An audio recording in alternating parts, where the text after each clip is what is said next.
Hello everyone, I am your Sudesh ma'am. Welcome back to my YouTube channel English mastermind. बच्चों, आज हम read करेंगे 7th lesson की जो आपकी पोएम है when I set out for Lyonnesse. तो जब पोएट लियोनीज के लिए जाता है, और इसमें जो पोएट हैं आपके, it is written by Thomas Hardy. तो ये ग्रेट पोएट और नॉवलिस्ट थे, और ये he was born in United Kingdom, और इनकी जो डेट ऑफ बर्थ है वो है 2 जून 1840, और ये यूनाइटेड किंगडम है, वहाँ पे ये पैदा हुए थे। तो ये अपने टाइम के एक बहुत ही फेमस इंग्लिश नॉवलिस्ट और पोएट थे। And he was greatly influenced by romanticism. बच्चों, जो रोमेंटिसिज्म है ये फेज है इंग्लिश पोएट्री में, जैसे हमारे हिंदी लिटरेचर में अलग अलग फेज हैं, वैसे रोमेंटिसिज्म एक इसका फेज है। उसमें उससे बिलोंग उनसे काफ़ी उन पोएट से नॉवलिस्ट से काफ़ी इन्फ्लुएंस थे। जो विलियम वर्ड्सवर्थ था, एक पोएट था, बहुत बड़ा रोमांटिक पोएट था वो भी, तो उनकी पोएट्री से और भी ज़्यादा इन्फ्लुएंस से प्रभावित थे। उनकी जो ये कब मरे, ही डाइड ऑन 11 जनवरी 1928। तो अब ये पोएट के बारे में थोड़ा सा हम रीड कर लेते हैं कि पोएम उनको कहाँ से इंस्पायर्ड हुए और किस तरह उन्होंने इस पोएम को कंपोज किया। As a young apprentice, architect, British poet and novelist Thomas Hardy once visited a parish to supervise the restoration of a church। तो ये जो थॉमस हार्डी थे वे एक यंग अप्रेंटिस, मतलब अप्रेंटिस होता है जो प्रैक्टिस करने वाला, आर्किटेक्ट होता है जो बिल्डिंग्स वगैरह बनाते हैं। तो ये जो बिल्डिंग्स वगैरह बनाने वाले हैं उनके नीचे रहकर ये प्रैक्टिस कर रहे थे, प्रैक्टिशनर थे ये। ब्रिटिश पोएट, साथ में पोएट भी थे और नॉवलिस्ट भी थे। तो एक बार ये सुपरवाइज होता है देखने के लिए, रेस्टोरेशन होता है कुछ दोबारा से बनाने के लिए, चर्च में गए, वहाँ पे कुछ मतलब कुछ रेस्टोर करना था, कुछ उसकी रिपेयर वगैरह करनी थी, उसको करने के लिए गए। On his return from the parish, जब ये चर्च से वापस लौटे, people notice 2 things about him. तो लोगों ने उनके बारे में 2 चीज़ें नोटिस की। क्या थी? A new glow in his eyes and a crumpled piece of paper sticking out of his coat pocket. एक तो उनकी ग्लो होता है बच्चों शाइनिंग, उनकी आंखों में एक तेज सा शाइनिंग थी।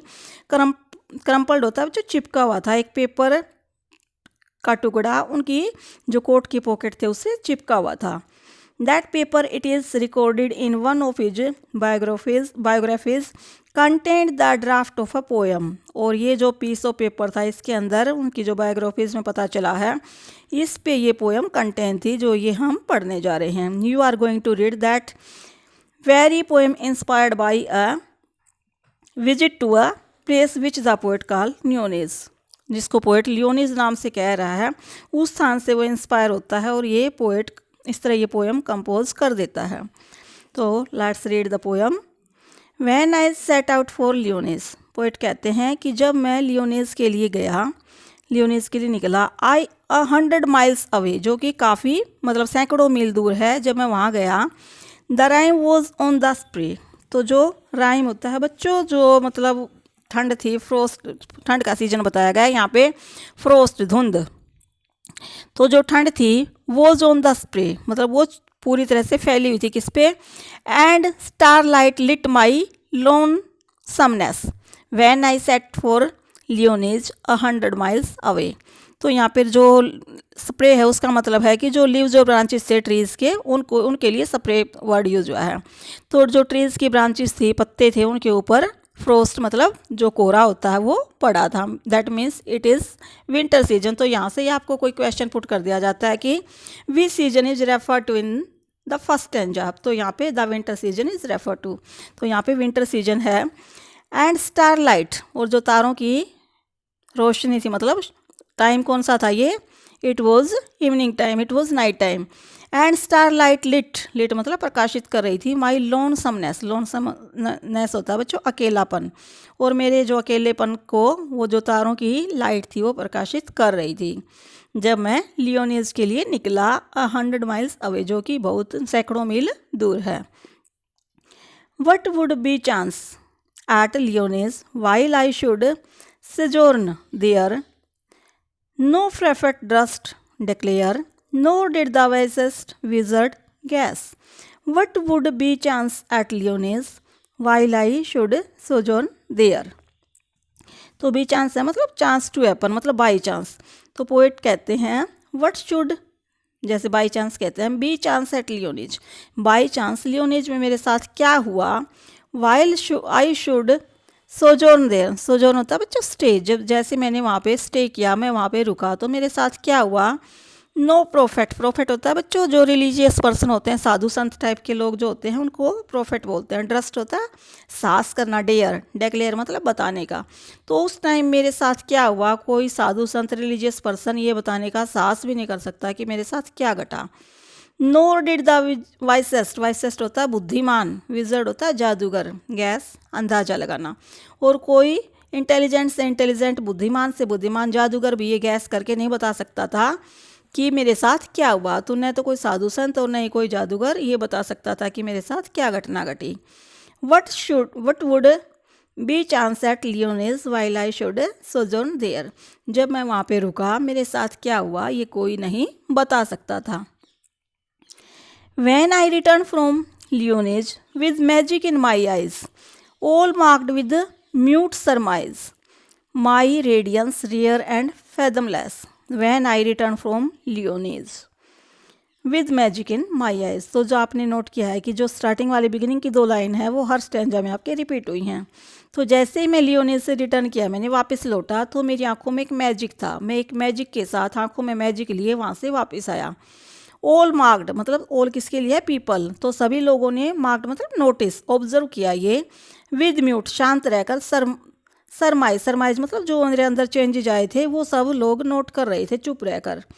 माई रेडियंस रेयर, रेडियंस होता है ग्लो, शाइनिंग, मेरी आंखों में जो शाइनिंग थी वो दुर्लभ थी, रेयर मीन्स दुर्लभ, एंड फेदमलेस, फेदमलेस होता है जिसको मेजर ना किया जा सके, तो ऐसी गहराई दैट कांट बी मेजर्ड, तो ऐसी गहराई थी, मतलब सॉरी जो ऐसा ग्लो था, ऐसी रेडियंस थी मेरी आंखों में, रेयर थी और न नापी जाने वाली थी, फेदमलेस थी।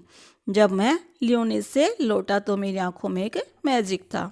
तो पोइट हैं बच्चों आपके थॉमस हार्डी, और पोएम नेम है आपका when I set out for लियोनिज।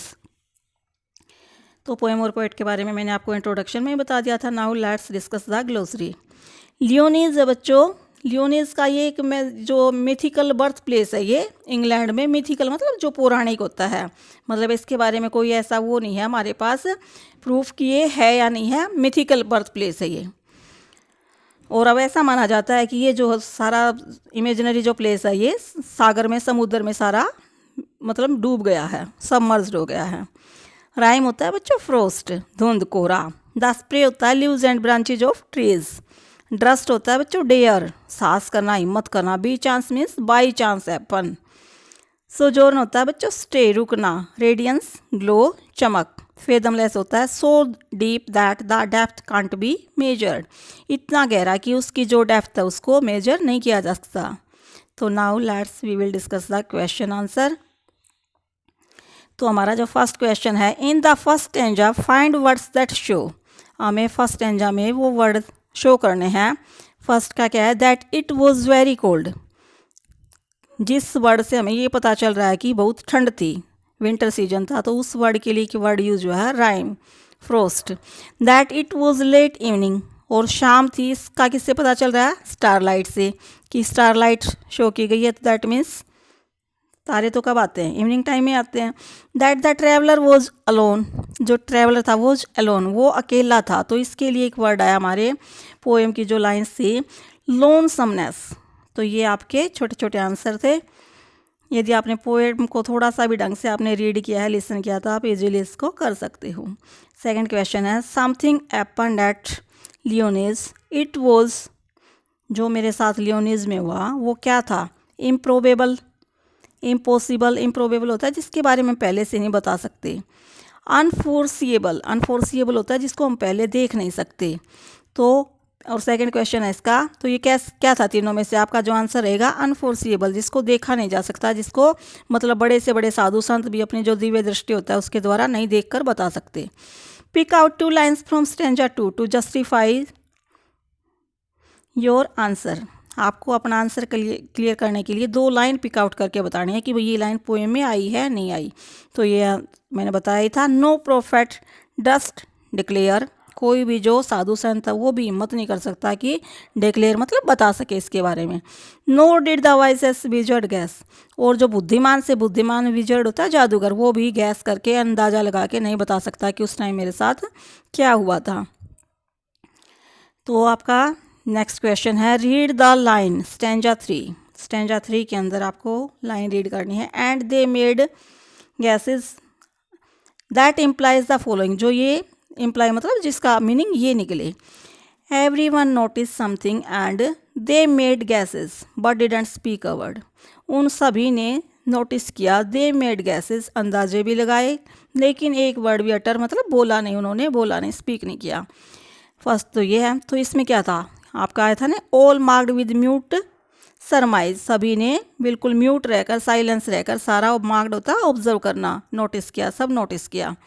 Second आपका now read the line that refers to what they notice, अब वो लाइन भी बताओ जो उन्होंने नोटिस किया। क्या नोटिस किया?